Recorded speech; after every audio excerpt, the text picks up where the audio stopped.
Assalamualaikum подписчиклар. Xudo xolasa bugungi videomiz ikkiga bo'ladi. Iyadan ne deb turibdi? Iyadan kutib turibdi. Satib berarga, satib bermay. Срочный satishga deb qo'ydi. Lyuks ekan ekan do'stlar. So'nsa ekan.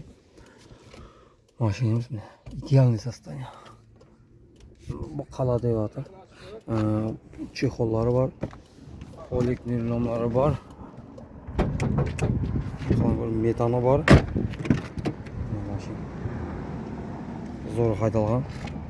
Gap yo'q mashina. Tashliq etmagan bu mashina. Metallari bor. İşlerini ko'rasizlar. Mana. Ko'rdim, chotki turibdi. 2010-yil ekan bu. Kraska materialida bor deydi. Bu yoqlar chotki montajga turibdi. Ochilmagan, netmagan, kulcham tegmagan deyapti.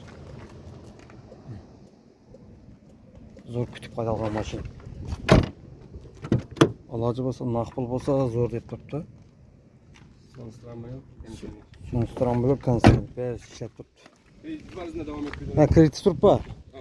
Ha, kreditda turibdi deyapti. Kim xalasa ishonchlardan bo'ladigan bo'lsa, davom etmaydi konserv ishlab turibdi. Bandronlar siniq, ishlanmagan ham, sinmagan ham. Chotga turibdi. Motor ochilmagan. Necha ming turibdi? 113 kilometr yurtibdi. Aylık to'lami 3 milyon 150 mingdan deydi. Aylık to'lami her ay 4 ay to'langan. 4 ay to'lanibdi. 20 ayı var. 20 ayı var ekan. Her ay tushib ketaveradi. 100 ming so'm, 50 ming so'mdan tushib ketaveradi.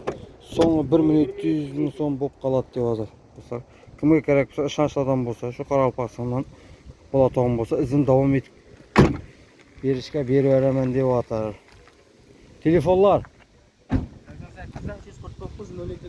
88'dan 349 07 raqamga televiziya qiziqqanlar, Rossiya musofirda yurganlar Telegram WhatsApp'imiz bor deyapti. Mana boshqa ma'lumotlarni televiziya olaverasiz, xudo xolasa.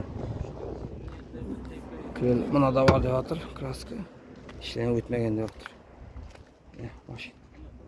Televiziya bunun bağasını 57 milyon deb turibdi. 57 dan kelishib chiqarib beraveraman deyapti.